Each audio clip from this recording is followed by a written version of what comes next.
Welcome to For the First Time in Forever, the show that aims to fill the gaps in all of our watch lists. Last week, after multiple requests, we blasted off to space with Sam Rockwell and, well, Sam Rockwell again, as I spoke about Duncan Jones's Moon. And if you haven't seen that video, you can check it out by clicking the link in the description below. But this week it's time to dive headfirst into the world of Studio Ghibli and the imagination of one of the most creative visual filmmakers that the planet has ever seen. This is Princess Mononoke.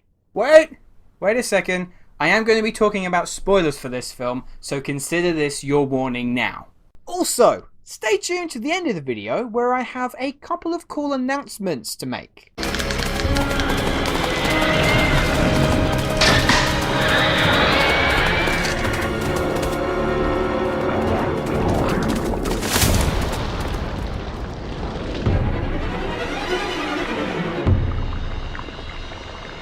Studio Ghibli. For those of you who aren't aware of what that is, it is arguably one of the most beloved animation studios in the entire world. They're a Japanese company that produce films of boundless imagination, ooze originality, and have one heck of a dedicated fanbase. They're often considered to be a direct contrast to Disney, creating far more experiential and thought-provoking pieces of art.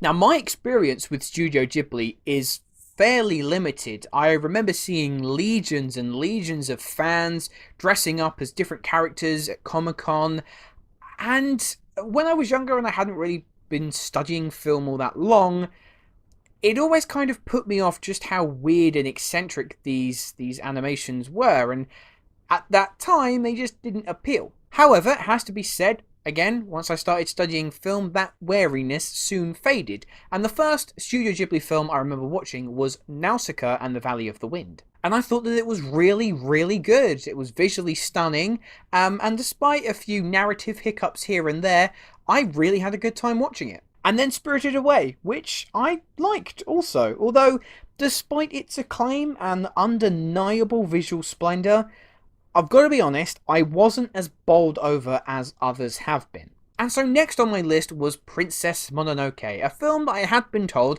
was very much not for Studio Ghibli beginners. We follow the story of young Ashitaka, who during an attack on a village by a demon boar, is left with a cursed right arm and banished from his home. Ashitaka searches to lift the curse, and in doing so encounters an impending war between the humans of Irontown and the creatures from the forest.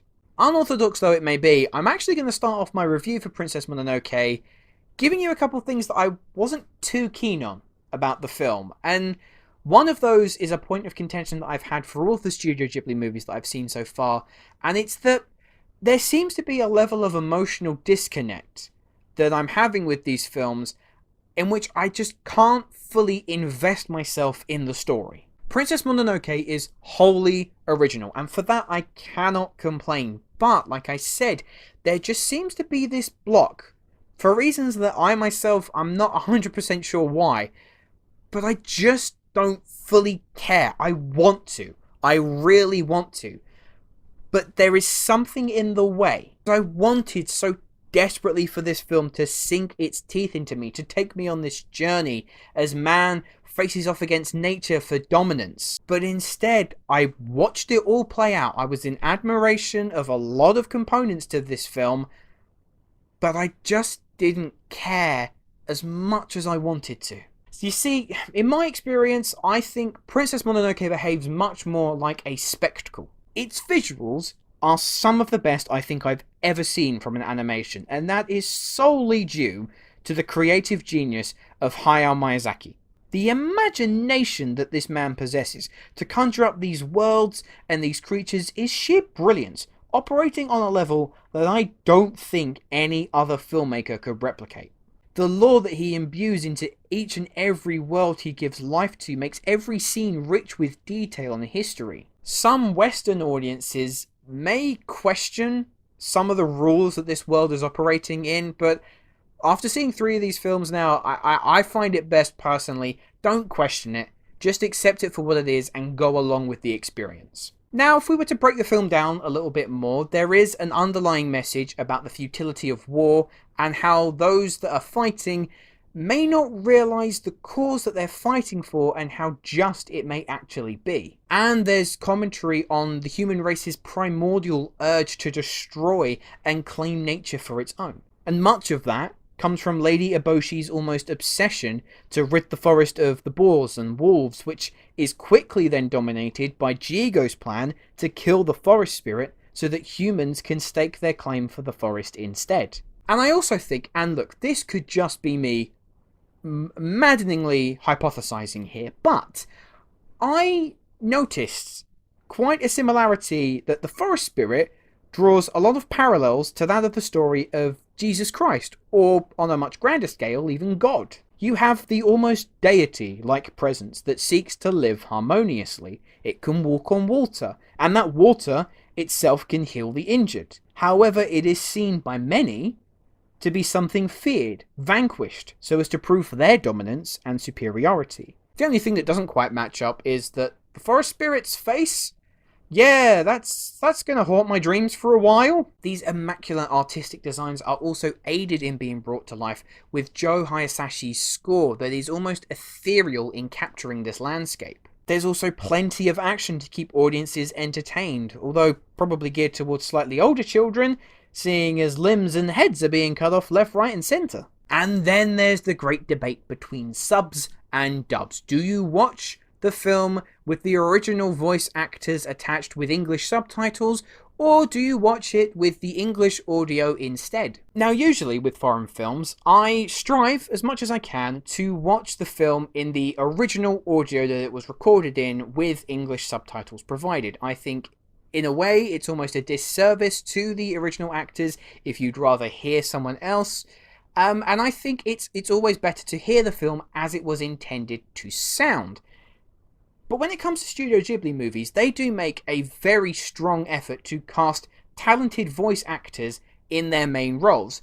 So, more often than not, for the Studio Ghibli movies, I do actually watch the dubbed versions. And in Princess Mononoke, you've got a really good Billy Crudup as Ashitaka, Minnie Driver is really good also as Lady Eboshi, Claire Danes as San, who is okay, although I do feel like she occasionally rushed her lines, and there is a bit of a miscast, at least in my opinion, with Gillian Anderson as Moro, the wolf god. On the whole, has Princess Mononoke converted me to a Studio Ghibli fanboy? Not quite. There's no denying that it is visually stunning and the creativity on show here is unparalleled. But once again, I run into the issue that I'm still unable to connect with these characters and their story on a pure emotional level. I think part of the reason that is because these are such fantastical and grand concepts that the likes of which we have never ever seen before, and yet I'm struggling to see through the concept. I'm struggling to find the emotional crux of these stories, and so part of it is just getting lost on me. At least that's just my take on it. Hopefully I haven't angered any of the Studio Ghibli fandom with this. So, after watching Princess Mononoke for the first time in forever, and despite a few reservations here and there, I would say that if you are open to what Studio Ghibli has to offer, then it is worth it. However, if that sort of thing isn't for you, then I would say that Princess Mononoke, it's not urgent. So there we go. I've struck a balance. I've gone in the middle. Don't hate me for it. Now, time for that announcement, or a few announcements that I've got to give. The first is that I'm sure some of you might be aware, I am currently closing in on that 300 subscriber target, and as and when I do cross that threshold, I will be having a Blu-ray collection video that I'll get going soon enough. I've got a lot to get through, so hopefully you will enjoy that. Then, a little while ago on my Twitter, I put out a post asking for people to submit some of their favourite comic book movie moments of all time, in the ambition that I would create a video on my channel counting down the greatest comic book movie moments of all time.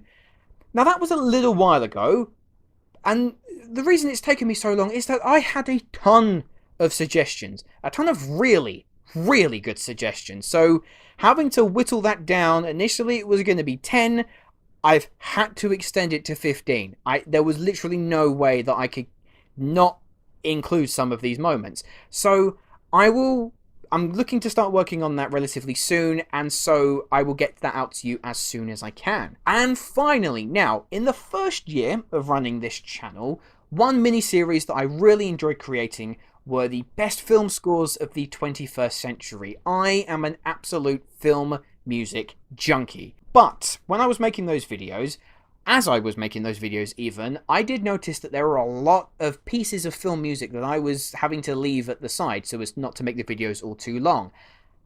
And so I've started to put some more together. And what I'm going to be doing is that come the 1st of December, I'm going to release part 5 of that series, and then on the 1st of every month from that point on, you will get a brand new compilation with some of the best film scores from the 21st century. Honestly, if you love film music, you are not going to want to miss this. But anyway, here is what you can expect for next week's episode.